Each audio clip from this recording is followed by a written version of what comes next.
Security Officer Zextal's forearms moved quickly across the control panel as he prepared for the arrival of the transport ship. His violet skin glistened with nervous sweat under the harsh lights of the docking bay. Today was human intake day, and no matter how many times he had performed this duty, it always made his stomach knots tighten. The ship docked with a soft hiss. Zextal straightened his uniform and checked the stun baton at his hip one last time. The doors slid open, revealing two armored transport officers flanking a single human male in restraints. Prisoner 3387H, Jack Miller, transferred from Earth. Orbital detention, announced the lead officer, handing over a data tablet.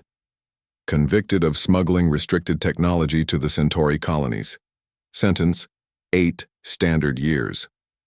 Zextal scanned the tablet, noting that the human's profile listed no special abilities or enhancement modifications. They never did. That was part of the problem. I'll take him from here, Zextal said, accepting the transfer. The transport officers seemed relieved to leave, avoiding eye contact with the human as they retreated to their ship. Jack Miller stood, quietly, his expression neutral.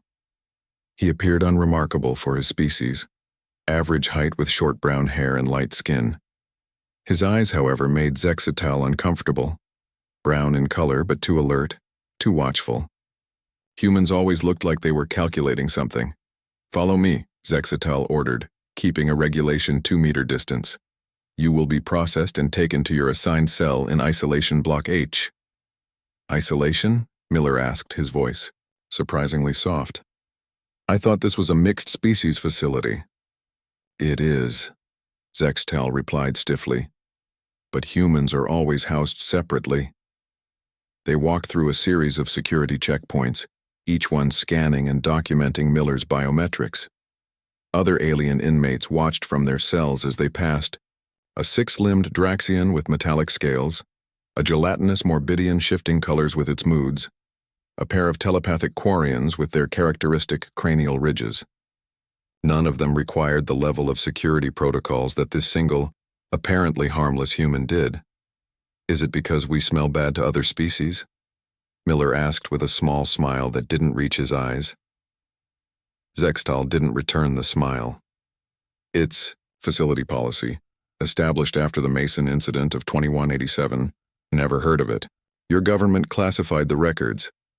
They reached the medical screening area where Dr. Nuruva waited. The tall, slender doctor with pale blue skin nodded professionally at the new arrival. Please step into the scanner, she instructed Miller. The human complied without complaint, standing still as the machine hummed around him. Zextal noticed how Miller's eyes darted around, seeming to take in every detail of the room, every piece of equipment, every vent and door. All humans did this. They called it situational awareness. The facility called it escape planning. Your cell will have basic amenities, Zextal explained as the scan completed. You'll receive 3 meals daily, exercise time and a private yard and limited recreation hours. All separate from the general population. Seems like a lot of extra work just for humans, Miller commented.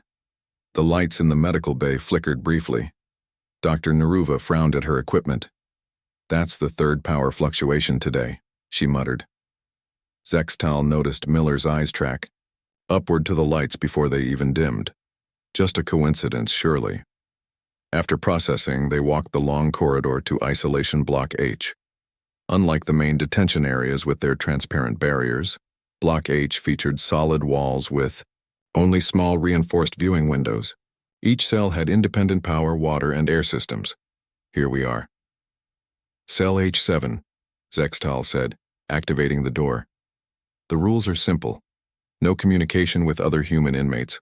All your daily activities are scheduled to ensure you never cross paths with the other 3 humans currently housed here.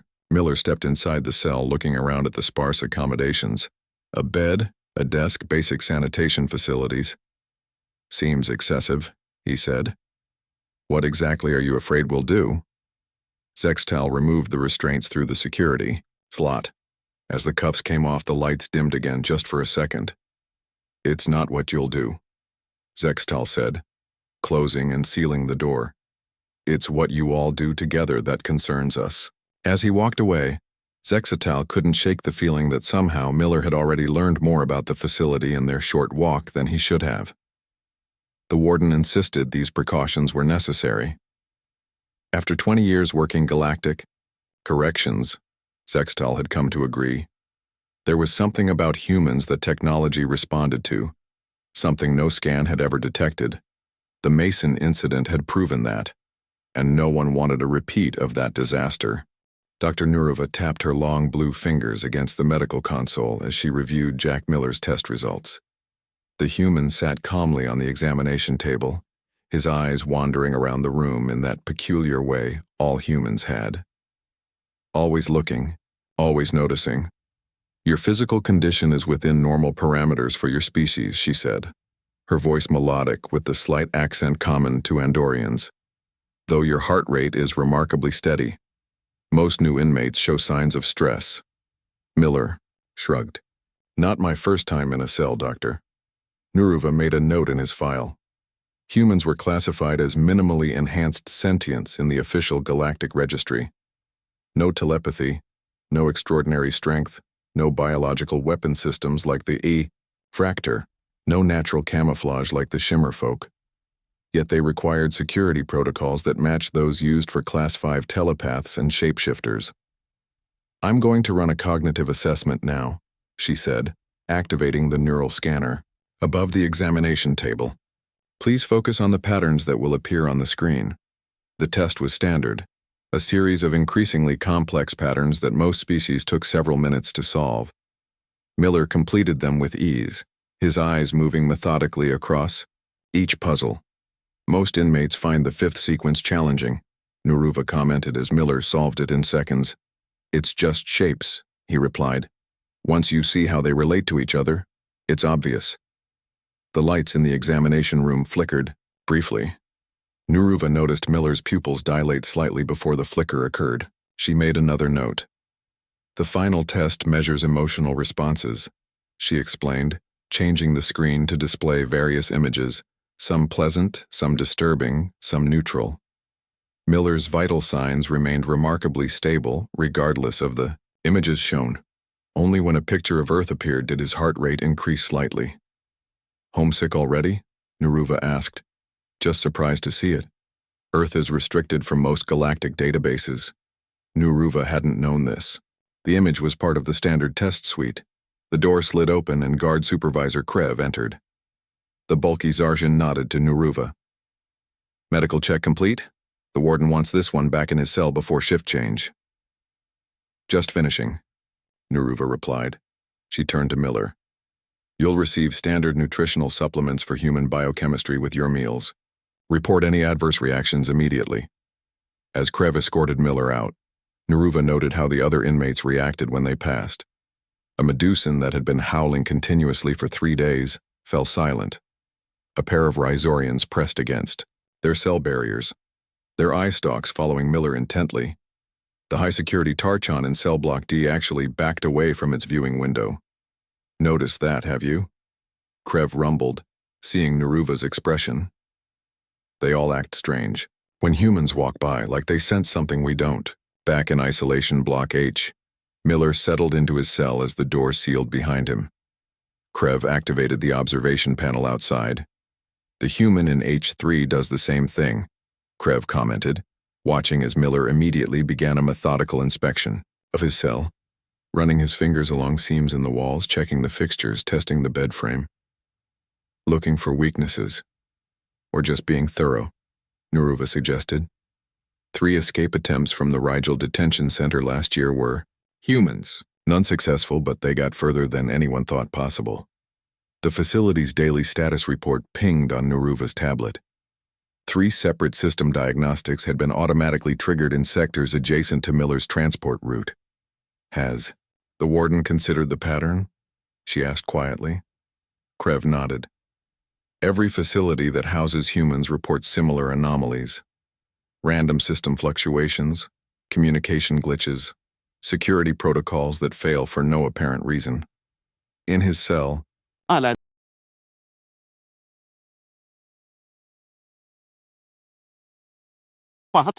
Head HFY Cup قاعدة about سبتة mo karakoze huna ta akkorita.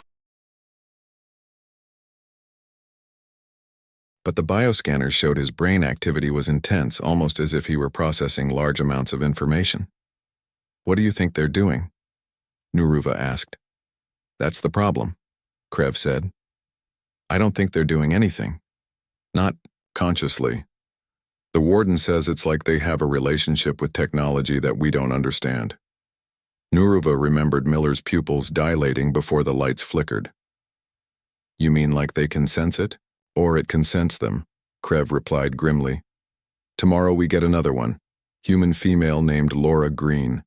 We'll house her in Block J, as far from this one as possible. Will that be enough? Krev shrugged his massive shoulders. The warden's reviewing old files from the Mason incident. The only thing we know for sure is that when humans are housed together, strange things happen. Technology fails. Systems align. And humans, somehow, find ways to communicate that shouldn't be possible. As they walked away, neither noticed the small power surge in Miller's cell, so brief that it didn't trigger any alarms. For just a moment the lights brightened, then returned to normal, as if responding to an unspoken command. 3 weeks passed without incident. Jack Miller followed his isolated routine without complaint. He ate his meals, exercised during his allotted time, and read from the limited selection of approved texts. The security team began to relax slightly, though they maintained all protocols. That changed the day Ben Harris arrived. Harris was a stocky man with red hair and freckles, convicted of hacking into the Centauri banking network. According to his file, he was a maintenance technician who had stumbled onto a security flaw rather than a professional criminal. The facility placed him in Isolation Block J, the farthest point from Miller's cell. Remember, no contact with the other human, Security Officer Zextal instructed Harris as he processed him. Your schedules are designed to keep you from crossing paths. Harris nodded, seeming unconcerned. How many humans are here? That information is restricted, Zextal replied, though the truth was just 2, now including Harris. That night something unusual happened. The sleep monitoring systems showed both Miller and Harris falling asleep at exactly the same time, despite being housed in separate wings with no possible way to communicate. Both men also woke at precisely the same moment, 6 hours later. Coincidence? Warden Zorak said when informed, his crystalline features catching the light as he shook his head. Humans have similar sleep cycles, but the next night it happened again, and the night after that. Plexor, a tentacled kitchen worker responsible for meal preparation, reported another oddity. When serving Harris his lunch, the human had commented, "On the food." You changed chefs, Harris had said, examining the meal. The last guy used more salt. Plexor was disturbed because Harris was correct. The meal preparation had been reassigned that morning. There was no way Harris could have known. They have good noses, Supervisor Krev suggested when Plexor reported it. Humans can detect subtle scent differences. But even our Lorian inmates can't tell which chef prepared which meal, Plexor countered, his tentacles twisting nervously. And they have 3 scent glands. More strange occurrences accumulated. The environmental systems in Section 4 malfunctioned, causing a 3-degree temperature drop. Records showed that both Miller and Harris had requested transfers to different cells the previous day, though neither had been granted. Dr. Nuruva noted the coincidence in her growing file. She had been monitoring both humans closely, adding to the facility's research on human capabilities. Nothing in their behavior suggested coordination, yet these patterns were difficult to dismiss as random chance.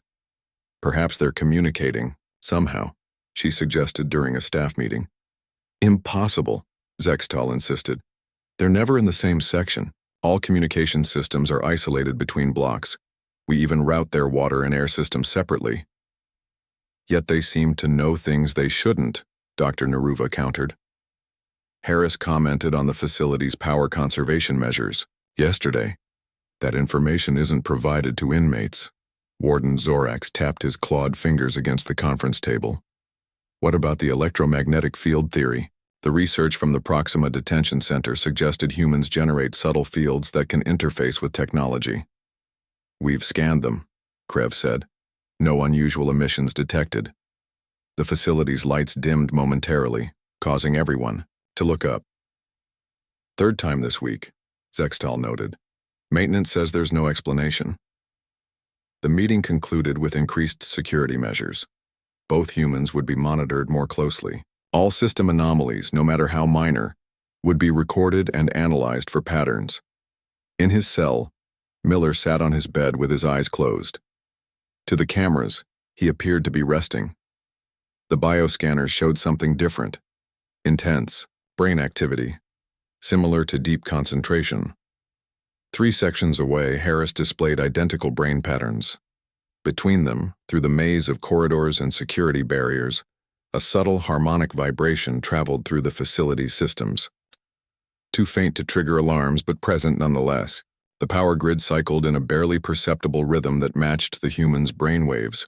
When the announcement came that a third human would arrive the following week, both Miller and Harris smiled slightly at exactly the same moment, though neither could have heard the news. The system that should have forwarded the announcement to the security team failed to do so, the message lost in an unexplained transmission error. Warden Zorak sat in his office, reviewing the growing pile of reports with increasing concern. The soft blue light from his monitor cast shadows across his crystalline features as he scrolled through the data.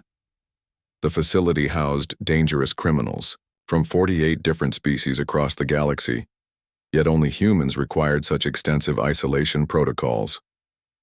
"You wanted to see me, sir?" Assistant Warden Lisa Dawson stood in the doorway. As the only human staff member, her insights were valuable, though Zorak sometimes wondered if that was wise. "Yes, come in." He gestured to the chair across from his desk. "I want your perspective on something." Dawson sat down, her expression professional and neutral. She had worked at the Galactic Corrections Facility for 5 years, recruited specifically for her background in xenopsychology. "Our human population will soon be 3, Zorak said. "With each addition, we've noted increasing system anomalies. Power fluctuations, communication glitches, environmental control irregularities. And you think the human inmates are causing this?" Dawson's tone was skeptical. "The pattern is difficult to ignore." Zorax pulled up a facility map on his screen. "Each anomaly occurs in proximity to where a human has been within the previous hour. The effect seems to linger." Dawson leaned forward to study the data. "Correlation doesn't imply causation, Warden. These could be coincidences." That's what Detention Center 12 concluded before the incident there. They had integrated their human inmates into the general population. Zorax's voice became grave. 6 died in the riot that followed. "I've never heard of this." The records were classified by both Earth government and the Galactic Council. Zorax pulled a physical file from his desk drawer, actual paper, a material rarely used except for the most sensitive information. Humans somehow coordinated a facility-wide protest despite having no means of communication. The official investigation concluded that they had developed a way to bypass the jamming technology, though no evidence of devices was ever found. Dawson frowned as she looked through the file. "This doesn't make sense. Humans don't have telepathic abilities." "Not in any way we can detect," Zorax agreed.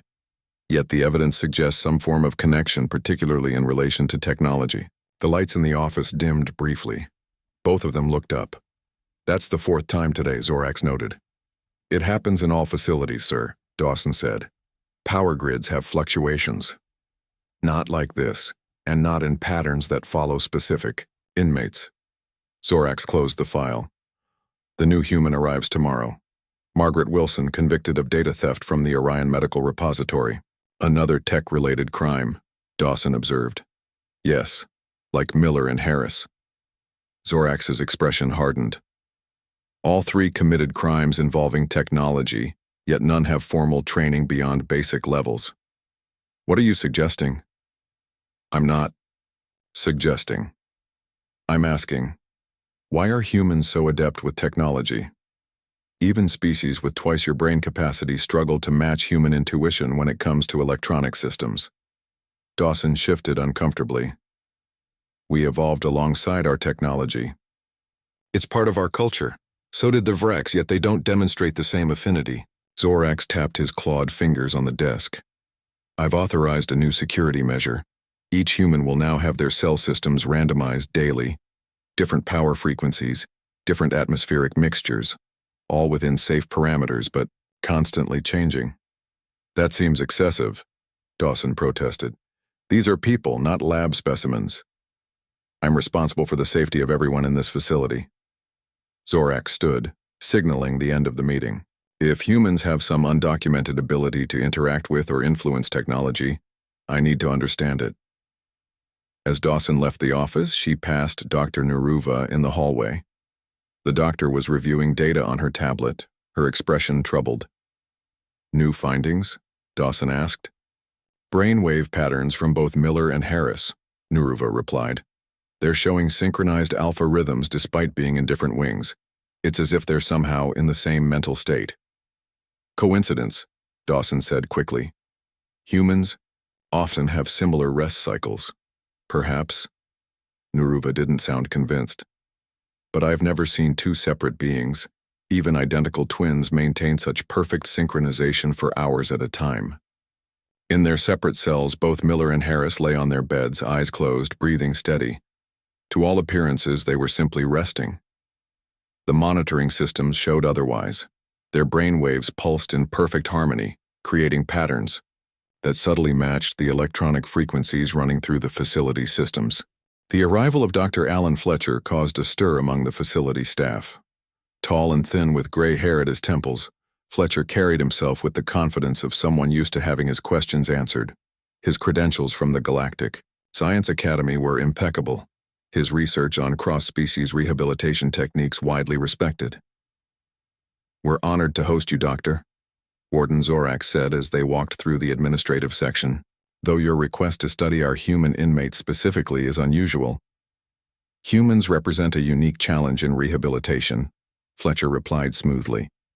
Their incarceration rates in galactic facilities have increased 40% in the last decade. Security Officer Kelly Ryan had been assigned as Fletcher's escort during his visit. With dark hair pulled back in a tight bun and alert green eyes, she had a reputation for noticing details others missed. Something about Fletcher made her uneasy, though she couldn't pinpoint why. We'll start with a tour of the general areas, Ryan said, leading Fletcher from the warden's office. The human sections require special clearance. Fletcher nodded politely, but throughout the tour of the main facility, his questions repeatedly circled back to the human inmates. How were they housed? What security measures were in place? Had there been any unusual incidents? I'm interested in the environmental controls for the isolation units, Fletcher said as they passed a maintenance junction. Humans have specific atmospheric requirements, do they not? All species-specific needs are met according to galactic correction standards, Ryan replied, noting how Fletcher's eyes lingered on the control panels. Later that day, Ryan escorted Fletcher to observe Miller from the secure monitoring station outside his cell. The human was reading, seemingly unaware of their presence behind the one-way viewing panel. Has he displayed any unusual abilities? Fletcher asked, watching Miller intently. Define unusual, Ryan countered. Fletcher smiled thinly. Anything beyond standard human parameters. Intuitive leaps, pattern recognition beyond expected levels, sensitivity to electronic systems. Ryan kept her expression neutral. Those were precisely the anomalies they had been documenting, though none of this information had been shared with outside researchers. His file is available for your review, Doctor, she said carefully, within security constraints. That evening, after completing her escort duties, Ryan accessed Fletcher's visitor log. His request to study human inmates had come directly from the Science Academy's Xenobiology department, bypassing the usual channels. She checked his communication records and found he had attempted to access the facility's environmental data for sectors housing the human inmates multiple times. The next morning, systems in Block D failed completely, Temperature and humidity controls went offline for 6 minutes before emergency protocols initiated. Fletcher, observing from the security center, had appeared unsurprised. "Has this happened before?" he asked mildly. "System glitches occur in all facilities," Ryan said, echoing Assistant Warden Dawson's words while noting Fletcher's lack of concern. That night, Ryan's suspicions prompted her to check the communication logs again. She discovered unauthorized transmission attempts from Fletcher's guest quarters, directed toward Earth's diplomatic outpost in the Rigel system. The content was encrypted beyond her clearance level. The following morning, both Miller and Harris requested medical examinations, complaining of identical symptoms, headaches, and sensitivity to light. They made these requests within 2 minutes of each other despite having no contact. "Interesting timing," Dr. Naruva commented when Ryan mentioned it. Dr. Fletcher asked to review their medical files yesterday. Ryan frowned. Did he access the brainwave synchronization data? Yes, though he seemed to already know what he was looking for. Naruva lowered her voice. He asked specifically about electromagnetic field measurements and whether we had tested for quantum entanglement effects. In the security center, Ryan pulled up Fletcher's credentials again, digging deeper into his background. His recent research publications focused on human adaptation to technology, particularly the theory that prolonged exposure to electronic systems had triggered evolutionary changes in human neurology. The incoming prisoner transport alert flashed on her screen. Margaret Wilson would arrive within the hour. Ryan noticed something odd. Fletcher had scheduled himself to be present for the intake procedure, something outside the normal protocols for visiting researchers. As Ryan headed toward the docking bay, the lights throughout the corridor pulsed in sequence, following her movement. In their cells, both Miller and Harris turned their heads toward the direction of the docking bay at exactly the same moment, as if hearing a call that no one else could perceive. Security Officer Kelly Ryan spent her off-duty hours compiling her observations. She had requested access to historical data from the facility's systems, focusing on patterns that might have gone unnoticed. The results were disturbing. Power fluctuations occurred in precise patterns around human movement through the facility. Each time Miller or Harris was transported from their cell to another location, the power grid in adjacent sectors showed micro-variations that followed their path. Communication systems experienced brief outages whenever humans were in transit, lasting only seconds but happening with remarkable consistency. Most concerning were the environmental controls in sectors near the human cells. The temperature, humidity, and oxygen mix showed subtle harmonics that matched the human brainwave patterns documented in their medical files. These variations were so slight that they fell within acceptable parameters for system operation, which explained why they hadn't triggered any alarms. Ryan organized her findings and requested an urgent meeting with Warden Zorax. She found him in his office reviewing reports on Margaret Wilson's intake procedure. "I believe we have a pattern," Ryan said, transferring her data to the warden's screen. "It's subtle, but the evidence suggests the humans are somehow interacting with our systems." Zorax studied the data, his crystalline features catching the light as he leaned forward. "This reminds me of the precursor events at Station Helios before their breakout." Breakout? Ryan hadn't heard of this incident. 3 years ago, 4 human inmates escaped from a maximum security wing. The official report blamed system malfunctions, but the pattern was similar to what you've documented. Zorax zoomed in on the brainwave correlation data. The humans never met, never communicated, yet somehow acted in perfect coordination. What about Dr. Fletcher?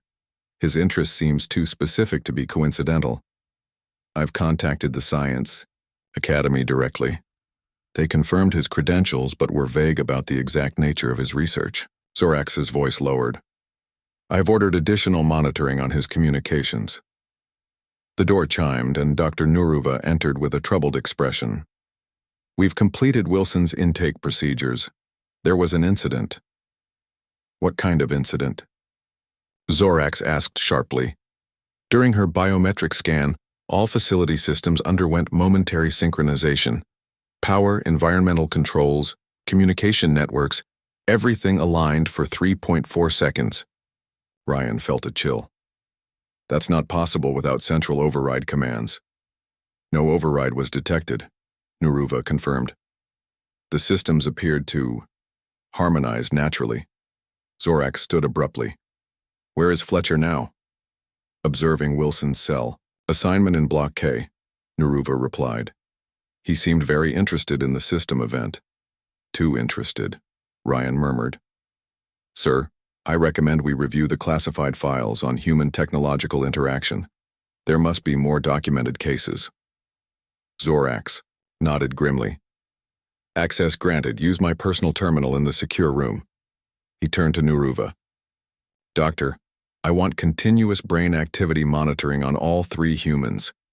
If they synchronize again, I want to know immediately. As Ryan began her research in the secure room, the files revealed a disturbing history. The Mason incident of 2187 wasn't just a riot. It was the first documented case of humans demonstrating unusual technological affinity. 5 humans incarcerated at a mining colony had somehow bypassed security systems that should have been impenetrable. The investigation never determined how they had communicated or coordinated their actions. Similar incidents had occurred at facilities throughout the galaxy. The patterns were always the same: system anomalies that built over time, followed by inexplicable coordination between isolated human inmates. The most recent case at Station Helios had led to new isolation protocols, but even these weren't foolproof. Ryan's console pinged with an alert from the monitoring system.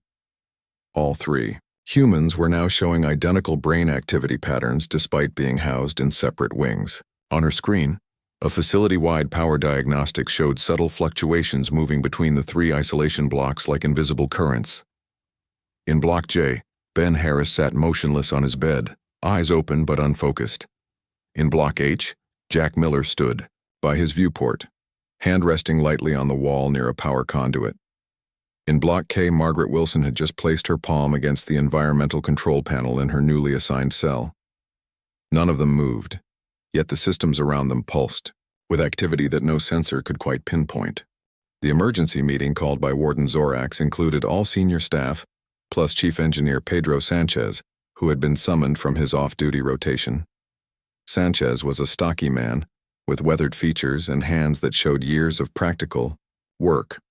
As the only other human besides Assistant Warden Dawson on the senior staff, his expertise with the facility's systems was invaluable. We need answers, Zorax said, his crystalline features rigid with concern. 3 humans, 3 separate locations, identical brain patterns, and system anomalies that defy explanation. Dr. Nuruva displayed the latest medical scans on the main screen. The synchronization is perfect. Even identical twins don't show this level of neurological harmony. And there's no way they're communicating? Dawson asked. None that we can detect, Security Officer Ryan replied. All standard and subspace frequencies are monitored. No physical messages have been exchanged. Sanchez had been quiet, studying the technical data with growing interest. May I? He asked, gesturing to the control panel. When Zorax nodded, he pulled up the facility's power grid schematics and overlaid them with the recorded anomalies. There's your problem, he said, pointing to wave patterns that rippled through the system. These aren't random fluctuations, they're carrier waves. Carrier waves for what? Sextal asked, his forearms crossed skeptically. Information, Sanchez replied. Look at the pattern. It's too regular, too structured to be system noise. The room fell silent as the implications sank in. It was Krev who finally spoke.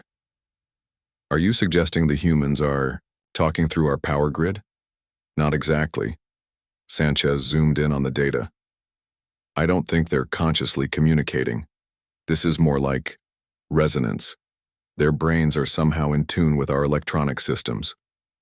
Dr. Fletcher chose that moment to enter the conference room, his arrival causing an immediate tension. Fascinating theory, Engineer Sanchez. May I add something to this discussion? Warden Zorax's eyes narrowed. Your access to this meeting wasn't authorized, Doctor. Yet here I am, Fletcher replied smoothly. Because your systems granted me entry despite your protocols. Ryan moved subtly toward the security panel, but Fletcher raised a hand. That won't be necessary, Officer Ryan. I'm not here to cause trouble. He stepped forward to view the data more clearly. What you're seeing is exactly what I came here to study. The human electromagnetic field theory isn't just a theory anymore. Explain, Zorax demanded. Humans generate subtle electromagnetic fields that interact with technology, Fletcher said. Unlike the directed abilities of telepathic species, humans aren't consciously aware of this capability. It operates at a subconscious level. That's impossible, Zextal protested. We've scanned for such fields. You've been looking for the wrong thing, Fletcher countered. It's not a field you can detect with standard equipment. It's more like a quantum entanglement between human neural patterns and electronic systems. Sanchez nodded slowly, the engineer in him recognizing the logic. That would explain why the effect strengthens when multiple humans are in proximity. Precisely, Fletcher agreed. My research suggests humans evolved alongside technology in a way no other species did. They developed a symbiotic relationship with electronic systems that manifests as intuition, lucky guesses, and hunches about technological operations. If this is true, Dawson said, then isolated housing protocols make sense. Multiple humans together would amplify the effect. Yes, Fletcher said. And it explains why human prison escapes often succeed when they're housed together. Their combined unconscious influence can override security systems. A facility-wide diagnostic alert flashed on the main screen. All three humans had shifted position in their cells at exactly the same moment. The power grid showed a corresponding ripple of activity. They're not talking to each other, Sanchez realized watching the patterns. They're responding to the same technological stimulus, like instruments vibrating to the same frequency. The question remains, Zorax said grimly, whether this response is truly unconscious, or if they're more aware than we understand. The lights dimmed momentarily throughout the facility. On the medical monitors, all three humans showed a spike in brain activity, followed by a return to synchronized patterns. They know we're talking about them, Ryan said quietly. Somehow they know. 1 month after the discovery of the human electromagnetic connection, Warden Zorax stood in the observation room overlooking Jack Miller's cell. The human was reading quietly, seemingly unaware of the profound changes his presence had sparked. Throughout the Galactic Correction System, the new protocols are in place? Zorax asked Security Officer Ryan, who stood beside him. Yes, sir. All human inmates now have completely independent systems that are rotated on random schedules. Ryan handed him a data pad. Cell power signatures change every 8 hours. Environmental controls shift frequencies. Even the composition of the air varies within safe parameters. And the results? System stability has improved by 87%. No synchronized brain patterns detected in the past 2 weeks. Ryan seemed pleased with the progress, though still watchful. Dr. Neruva joined them, adding her medical perspective. Their physical health remains excellent, and brain activity has returned to normal human parameters. No adverse effects from the changing environments. The truth about human technological affinity had been both simpler and more complex than anyone had imagined. Humans didn't possess telepathy or supernatural powers. They had evolved alongside electronic systems in a way that created a unique neurological connection. Their brains unconsciously sensed and interpreted electronic signals, allowing them to feel technology in ways other species couldn't comprehend. Dr. Fletcher's research had been legitimate, if somewhat secretive. The Galactic Science Academy had been studying this phenomenon for decades, tracking incidents where humans displayed unusual technological intuition. The constant changing of cell systems prevented the humans from becoming accustomed to any specific frequency, limiting their ability to unconsciously influence the technology around them. What about Fletcher? Zorax asked. Returned to Earth last week, Ryan replied. His final report acknowledged our new security measures as innovative and effective. The door slid open as Chief Engineer Sanchez entered with his weekly systems analysis. The rotation protocols are working perfectly, sir. No anomalies detected. Zorax nodded with satisfaction. Word of their discovery had spread throughout the Galactic Corrections Network. Other facilities housing human inmates had adopted similar measures with positive results. The days of unexplained system failures and mysterious coordinations between human prisoners seemed to be over. Has Earth responded to our findings? Nuruva asked. In their way, Zorak said with a slight chuckle. Ambassador Richard Frank acknowledged receipt of our report with what humans call a poker face, neither confirming nor denying humanity's technological affinity. Do you think they know? Ryan wondered aloud.